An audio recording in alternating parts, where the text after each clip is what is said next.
कैसे हैं आप लोग। मैं आशा करता हूं आप स्वस्थ मस्त और अपने पढ़ाई में व्यस्त होंगे।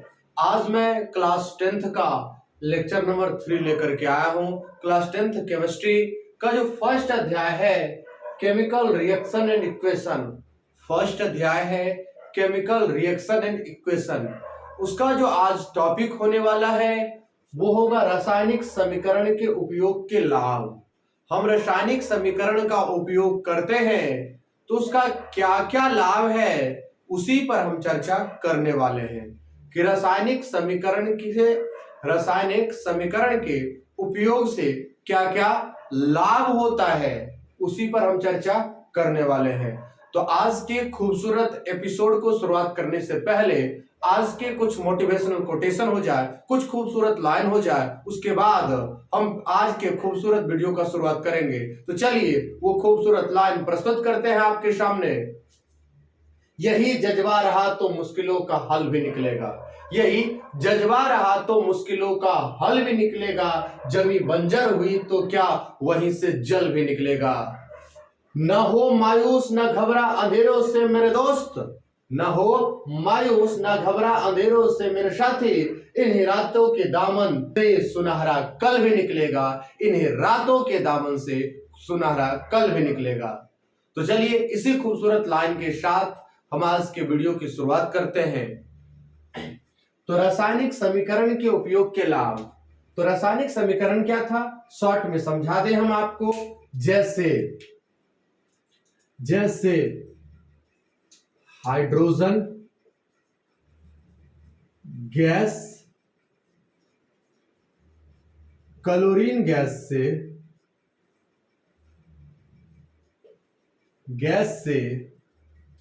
क्रिया करके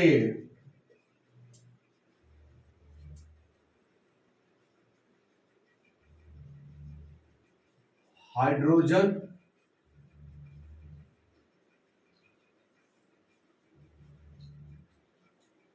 क्लोराइड बनाता है। हाइड्रोजन गैस क्लोरीन गैस से क्रिया करके हाइड्रोजन क्लोराइड बनाता है। तो इसी को अगर लिखते हैं H2, Cl2 से क्रिया करके HCl बना रहा है। H2 मतलब हाइड्रोजन गैस, Cl2 मतलब क्लोरीन गैस और HCl मतलब हाइड्रोजन क्लोराइड। ये गैस है, ये भी गैस है और ये भी गैस बनता है। तीनों के तीनों गैस है और गैस का ही निर्माण करता है। तो इसके उपयोग से सबसे पहला लाभ, समय बचा, कागज बचा। तो कागज हुआ समय की बचत होती है, समय हुआ कागज की बचत होती है। उसके अलावा वैज्ञानिकों के अध्ययन में सुविधा मिलता है। वैज्ञानिकों के अध्ययन में सुविधा कैसे मिलती है तो जान लीजिए मेरे दोस्त कि वैज्ञानिकों के अध्ययन में सुविधा कि अगर कोई भारतीय वैज्ञानिक है, कोई अमेरिकन वैज्ञानिक है, कोई चाइनीज है, कोई जापानीज है, कोई रशियन है, कहीं का भी वैज्ञानिक हो, सबका अपना अपना मातृभाषा होता है और सभी ज्यादातर अपनी मातृभाषा का ही प्रयोग करते हैं। और अगर सभी समीकरण की जानकारी, सभी जितने भी अभिक्रिया है सब अपना अपना भाषा में लिखे तो जो रशियन वैज्ञानिक है वह जो लिख दिया है इंडियन के वैज्ञानिक को समझने में बहुत दिक्कतें होगी, और जो चाइनीज है उसको जापानीज को पढ़ने में दिक्कत होगी। तो इसी समस्या के समाधान हेतु आया था रासायनिक समीकरण। तो वैज्ञानिकों के अध्ययन में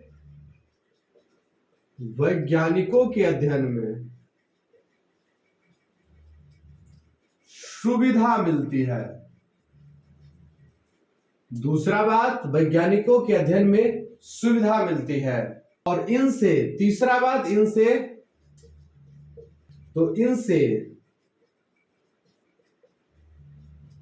अभिक्रिया गणना में सहायता मिलता है। अभिक्रिया गणना में सहायता मैंने क्या बताई, 3 बात। तो रासायनिक समीकरण के उपयोग के लाभ, इससे कागज व समय की बचत होती है। सबसे पहला बात इससे कागज व समय की बचत होती है। दूसरा, वैज्ञानिकों के अध्ययन में सुविधा मिलती है। तीसरा, इनसे अभिक्रिया गणना में सहायता मिलती है। तीन बातों पर मैंने चर्चा किया। अब उसके बाद रासायनिक समीकरण के उपयोग के लाभ के बाद है रासायनिक समीकरण की सीमाएं। रासायनिक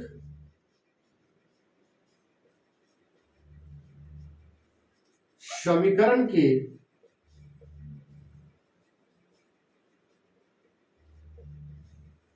सीमाएं, लिमिटेशंस ऑफ केमिकल इक्वेशन। तो सबसे पहला लिमिटेशन जो है, यह अभिक्रिया वेग की जानकारी नहीं देता है। यह अभिक्रिया वेग की जानकारी नहीं देता है। पहला बात, अभिक्रिया किस स्पीड से हो रही है उसकी जानकारी रासायनिक समीकरण से नहीं मिलती है। दूसरा, यह अभिकारक व प्रतिफल की अवस्था की जानकारी नहीं देता है। दूसरा बात, यह अभिकारक व प्रतिफल की अवस्था की जानकारी नहीं देता है। तीसरा बात, यह अभिकारक व प्रतिफल के अवस्था की जानकारी नहीं देता है। तीसरा, कुछ अभिक्रिया विस्फोट की साथ होती है। कुछ अभिक्रिया विस्फोट के साथ होती है, उसकी भी जानकारी नहीं देता है। चौथा बात, यह ऊष्माशोषी और ऊष्माक्षेपी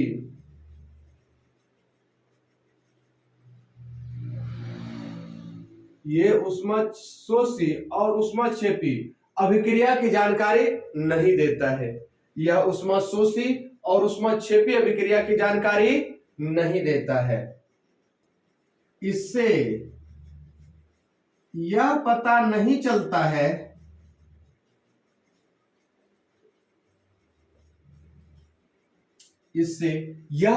चलता है कि कितना मात्रा उत्पाद का बना या कितना मात्रा अभिकारक भाग लिया। छठा बात, इससे यह पता नहीं चलता है कि कितना मात्रा उत्पाद का बना और कितना मात्रा भाग लिया। छठा बात, यह अभिक्रिया के क्रियाविधि को नहीं बताता है। क्रियाविधि को नहीं बताता है। यह नहीं बताता है कि अभिक्रिया की क्रियाविधि क्या है, अर्थात अभिक्रिया किस प्रकार हो रही है, कितने स्टेप्स में कंप्लीट हो रही है यह अभिक्रिया, इसकी जानकारी नहीं देती है। तो रासायनिक समीकरण की सीमाएं, पहला है यह अभिक्रिया की वेग की जानकारी नहीं देता है। यह अभिकारक और प्रतिफल के अवस्था को नहीं बताता है। कुछ अभिक्रिया विस्फोट के साथ होती है, उसकी भी कतई जानकारी नहीं मिलती है। यह ऊष्माशोषी और ऊष्माक्षेपी अभिक्रिया की जानकारी भी नहीं देती है। इससे यह पता नहीं चलता है कि अभिक्रिया में अभिकारक की कितनी मात्राएं भाग ली और उसके फलस्वरूप कितना प्रतिफल का निर्माण हुआ। यह अभिक्रिया के मैकेनिज्म की जानकारी नहीं देता है, क्रियाविधि को नहीं बताता है।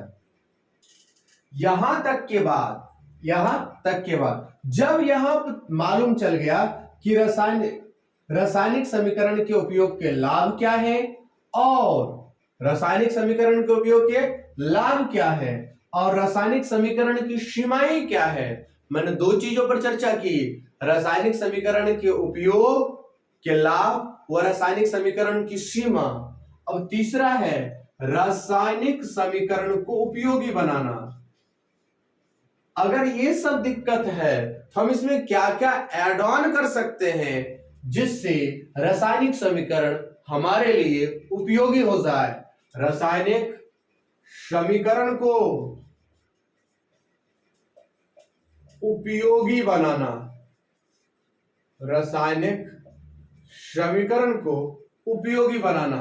सबसे पहला जो उपयोगी बनाएंगे तो अवस्था, क्योंकि अवस्था की जानकारी नहीं दे पा रहा है, वेग की जानकारी आप प्राप्त नहीं कर सकते हैं। वो केवल और केवल जब क्लास 12 जाइएगा, चैप्टर नंबर 4 जाइएगा और जो रासायनिक बल गतिकी होगी वहां पर आप स्पीड की गणना कर सकते हैं। रासायनिक समीकरण से आप स्पीड की पता नहीं कर सकते हैं कि किस रफ्तार से हो रहा है, ये कतई पता नहीं चलेगी। तो सबसे पहला ये जो क्या है, इसकी अवस्था की जानकारी के लिए अगर कोई ठोस है, ठोस को अंग्रेजी में सॉलिड कहते हैं और ठोस के लिए ब्रैकेट में एस शब्द प्रयोग कर दी जाती है। द्रव को लिक्विड कहते हैं, द्रव को लिक्विड कहते हैं, इसके लिए एल शब्द प्रयोग कर देते हैं। गैस को गैस ही कहते हैं, इसके लिए स्मॉल जी शब्द प्रयोग करते हैं। जलीय विलयन के लिए, जलीय विलयन इसे बोलते हैं एक्वस सॉल्यूशन, और एक्वस सॉल्यूशन के लिए एक्यू शब्द प्रयोग की जाती है। एक्वस सॉल्यूशन के लिए एक्यू। अगर हमें अवस्था की जानकारी लेनी है तो उसमें हम कुछ चीज ऐड ऑन कर देते हैं, जोड़ देते हैं रासायनिक समीकरण में। यहां देखिए, जैसे गैस था तो मैंने ब्रैकेट में जी लिखा, यहां भी गैस था मैंने ब्रैकेट में जी लिखा, और ये भी गैस था यहां पर भी मैंने ब्रैकेट्स में जी लिखी है। तो अवस्था की जानकारी प्राप्त करने के लिए ठोस, ठोस को अंग्रेजी में चूंकि सॉलिड कहते हैं इसलिए एस शब्द प्रयोग करते हैं। द्रव को लिक्विड कहते हैं इसलिए एल शब्द प्रयोग करते हैं। गैस को गैस ही कहा जाता है इसलिए जी शब्द प्रयोग करते हैं। और जलीय विलयन को एक्वस सॉल्यूशन कहते हैं। एक्वस से ए और उस एक्वस सॉल्यूशन के लिए एक्यू शब्द प्रयोग करते हैं। एक्वस सॉल्यूशन के लिए एक्यू शब्द प्रयोग करते हैं। देखो, ऊष्माक्षेपी अभिक्रिया के लिए, ऊष्माक्षेपी अभिक्रिया के लिए तो जैसे ये अभिकारक है और अभिकारक से हमेशा उत्पाद बनता है।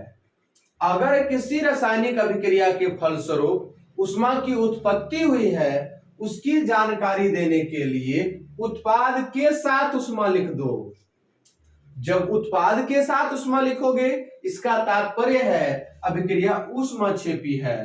और ऊष्मा शोषी अभिक्रिया की जानकारी लेनी है, ऊष्मा शोषी अभिक्रिया की जानकारी लेना है तो अभिकारक के साथ ऊष्मा लिख दो, अभिकारक के साथ ऊष्मा लिख दो, अभिकारक के साथ ऊष्मा लिख दो।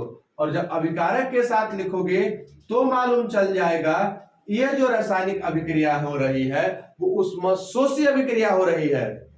इससे ये जानकारी नहीं देती है कि यह किस परिस्थिति में हो रहा है, सिचुएशन की जानकारी नहीं देता है। अर्थात इसकी सांद्रता क्या है, ताप क्या है, दाब क्या है, ताप दाब आदि के बारे में जानकारी नहीं मिलती है। जब ताप दाब और उत्प्रेरक के बारे में जानकारी नहीं मिलती है तो इसको तीसरा बात उपयोगी बनाने के लिए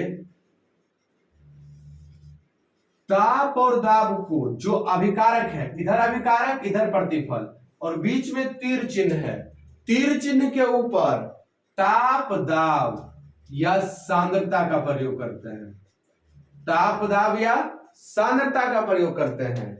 और तीर चिन्ह के नीचे उत्प्रेरक का प्रयोग करते हैं, कैटालिस्ट का, कैटालिस्ट का प्रयोग करते हैं। तो रासायनिक समीकरण को उपयोगी बनाने के लिए हम क्या क्या करते हैं? सबसे पहला अवस्था की जानकारी। क्या है? अवस्था की जानकारी। ठोस के लिए एस शब्द, द्रव के लिए एल शब्द। गैस के लिए G शब्द, जलीय विलयन के लिए एक्वस सॉल्यूशन AQ, ऊष्माक्षेपी अभिकारक और उत्पाद। तो जब उत्पाद के साथ ऊष्मा लिखा रहेगा इसका मतलब अभिक्रिया ऊष्माक्षेपी है, और जब अभिकारक के साथ प्लस ऊष्मा लिखा रहे इसका मतलब अभिक्रिया ऊष्माशोषी है। और अगर हमें परिस्थिति बताना हो तो तीर चिन्ह के ऊपर ताप, दाब या सांद्रता लिख देंगे और तीर चिन्ह के नीचे उत्प्रेरक लिख देंगे। इसका मतलब ये हो गया क्या चीज, अभिक्रिया किस परिस्थिति में हो रही है, कितना टेम्परेचर पर हो रहा है, कितना दाब लग रहा है और कौन अभिक्रिया को करवा रहा है। इन तमाम चीजों के बारे में जानकारी आपको मिल जाएगी। अभी तक मैंने किन किन बातों पर चर्चाएं की, तो रासायनिक समीकरण के उपयोग के लाभ, रासायनिक समीकरण की सीमाएं, रासायनिक समीकरण को उपयोगी बनाना। तो यहां पर आकर के रासायनिक समीकरण वाला टॉपिक खत्म होता है। अब हम चर्चा शुरू करते हैं रासायनिक अभिक्रिया के प्रकार पर। तो अब हम चर्चा करने वाले हैं संयोजन या संश्लेषण अभिक्रिया, सिंथेसिस रिएक्शन या कॉम्बिनेशन रिएक्शन, सिंथेसिस रिएक्शन या कॉम्बिनेशन रिएक्शन। अब सवाल उठता है कि सर सिंथेसिस रिएक्शन या कॉम्बिनेशन रिएक्शन किसे कहते हैं, सिंथेसिस रिएक्शन या कॉम्बिनेशन रिएक्शन किसे कहते हैं। चलिए पहले कुछ एग्जाम्पल आपके सामने पेश करते हैं, फिर आते हैं संयोजन या संश्लेषण अभिक्रिया कहते हैं।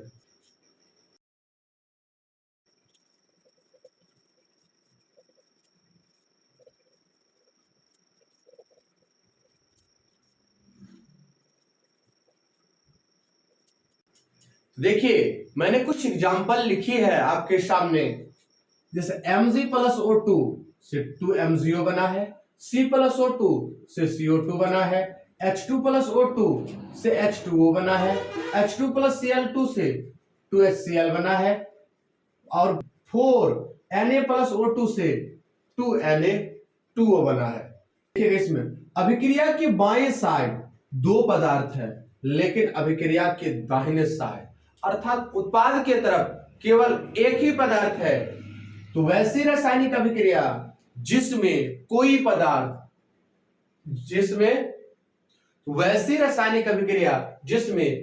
या अधिक पदार्थ आपस में क्रिया करके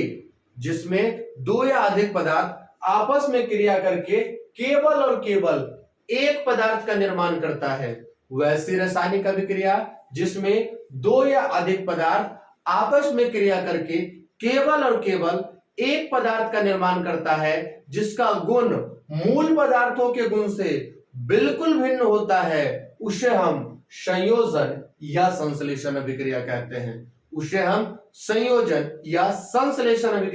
हैं। इसी पर आधारित एक प्रश्न पूछी जाती है, इसी टॉपिक से आधारित एक प्रश्न आती है, क्या चीज, तो Mg रिबन को, मैग्नीशियम रिबन को वायु में जलाने से पहले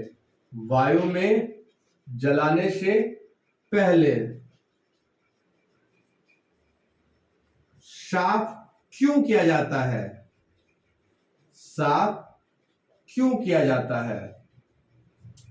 मैग्नीशियम रिबन को वायु में जलाने से पहले साफ क्यों किया जाता है। ध्यान से समझिएगा, मैग्नीशियम रिबन को वायु में जलाने से पहले साफ क्यों किया जाता है। मैग्नीशियम एक सक्रिय धातु है,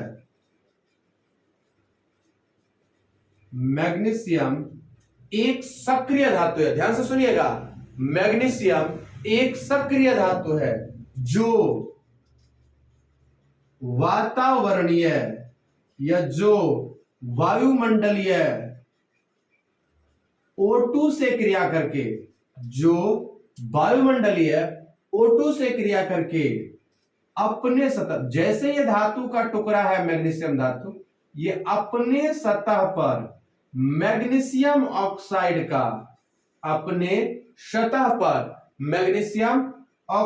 का अज्वलनशील परत बना लेती है, ज्वलनशील परत बना लेती है।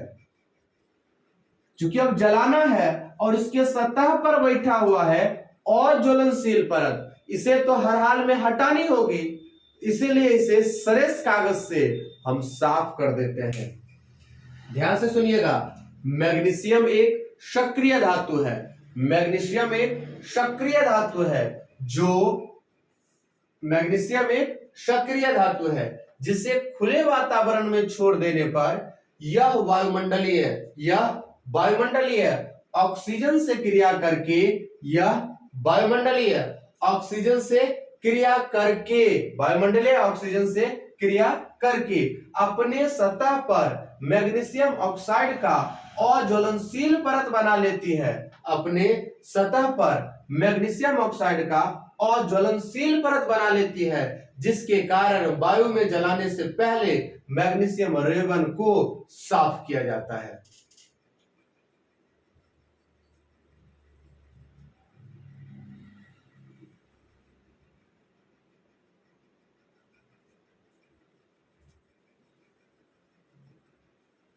तो ये था वायु में जलाने से पहले मैग्नीशियम रेवन को साफ क्यों किया जाता है।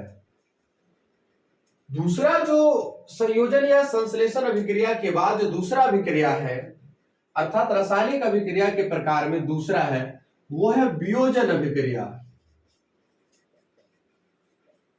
या इसी को कहते हैं विघटन अभिक्रिया।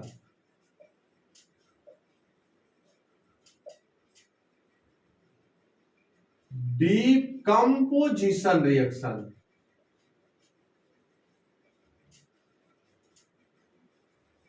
डीकंपोजिशन रिएक्शन जैसे CaCO3 है, इसको गर्म कीजिएगा, CO और CO2 बनेगी। दूसरा बात, ZnCO3 को गर्म कीजिएगा तो ZnO और CO2 बनेगी। तीसरा बात, MgO को गर्म कीजिएगा, Mg प्लस O2 बनेगी। चौथा बात, H2O को अगर इलेक्ट्रिसिटी दीजिएगा, विद्युत धारा दीजिएगा, तो ये H2 प्लस O2 में टूट जाएगा, ये H2 प्लस O2 में टूट जाएगा। पांचवा बात, HCl को अगर सनलाइट दीजिएगा, HCl को अगर सनलाइट दीजिएगा, H2 और Cl2 में कन्वर्ट हो जाएगा, ये टूट जाएगा। इसका परिभाषा क्या होगा? तो वैसी रासायनिक अभिक्रिया जिसमें कोई पदार्थ टूट करके दो या अधिक सरल अणुओं का निर्माण करता है, सरल पदार्थों का निर्माण करता है, तो उसे हम वियोजन या विघटन अभिक्रिया कहते हैं। तो उसे हम वियोजन या विघटन अभिक्रिया कहते हैं। जैसे CaCO3 को गर्म करते हैं तो CaO बनता है और CO2 गैस निकलती है।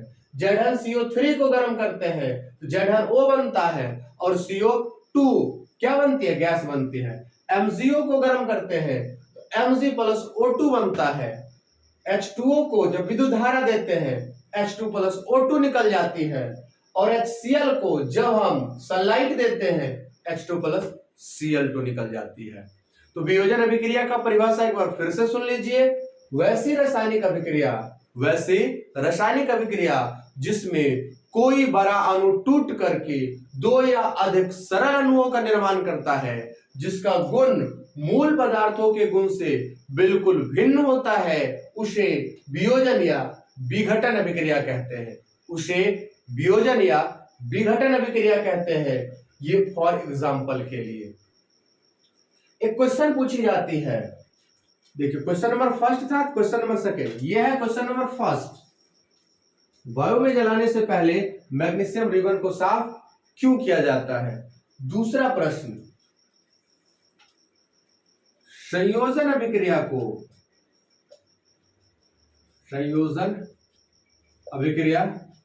को वियोजन अभिक्रिया के विपरीत, वियोजन अभिक्रिया के विपरीत क्यों कहते हैं? संयोजन अभिक्रिया को वियोजन अभिक्रिया के विपरीत क्यों कहते हैं? ध्यान से सुनिए। संयोजन अभिक्रिया में दो या अधिक पदार्थ मिलकर के केवल एक पदार्थ का निर्माण करता है। संयोजन अभिक्रिया में दो या अधिक पदार्थ मिलकर केवल एक पदार्थ का निर्माण करता है, जबकि वियोजन अभिक्रिया में एक पदार्थ टूट करके दो या अधिक पदार्थ का निर्माण करता है। संयोजन अभिक्रिया में दो या अधिक पदार्थ मिलकर के केवल और केवल एक पदार्थ का निर्माण करता है, जबकि वियोजन अभिक्रिया में एक पदार्थ टूट करके दो या अधिक सरल पदार्थों का निर्माण करता है, दो या अधिक सरल पदार्थों का निर्माण करता है। इसीलिए संयोजन अभिक्रिया को वियोजन अभिक्रिया के विपरीत कहा जाता है। इसलिए संयोजन अभिक्रिया को वियोजन अभिक्रिया के विपरीत कहा जाता है। एक क्वेश्चन और पूछी जाती है, एक क्वेश्चन और पूछी जाती है। दीवारों में सफेदी करने के,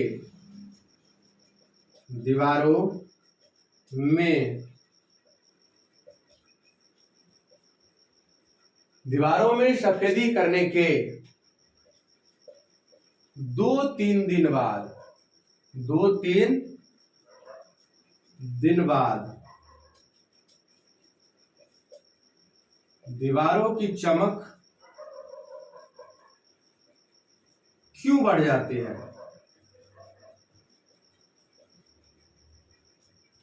दीवारों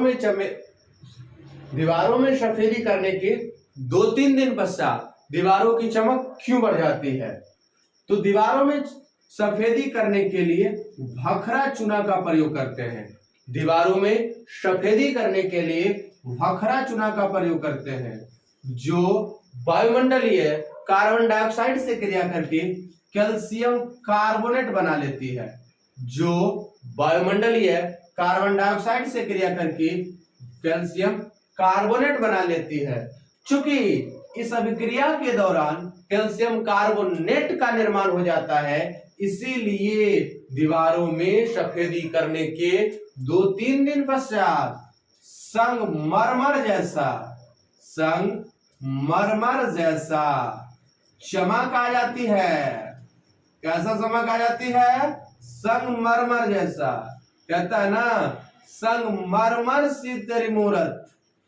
और दीवार भी संगमरमर जैसा हो जाता है, दीवार भी संगमरमर जैसा हो जाता है। फिर से सुन लीजिए।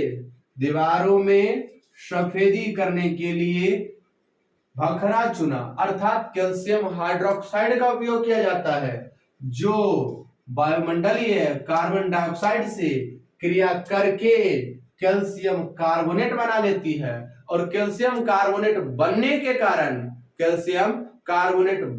कारण दीवारों का चमक बढ़ जाता है सफेदी करने के 2-3 दिन पश्चात। सफेदी करने के 2-3 दिन पश्चात।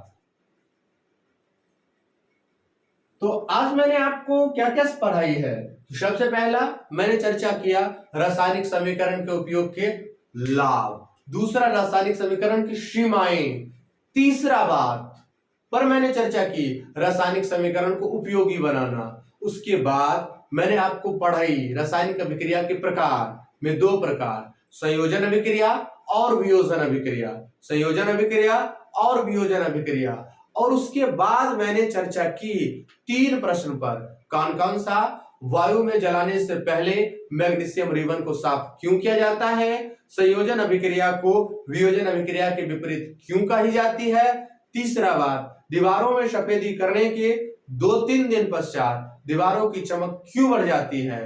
तो अगर इसमें जो जो चीज आपको याद हो गया है उसको तुरंत कमेंट में टाइप कीजिए और वीडियो को लाइक कीजिए, साथ साथ चैनल को सब्सक्राइब कीजिए। मिलते हैं आपसे अगले एपिसोड में। तब तक के लिए हंसते रहिए, मुस्कुराते रहिए और पढ़ते रहिए। हंसते रहिए, मुस्कुराते रहिए और पढ़ते रहिए रसायन शास्त्र एम महाराज के साथ।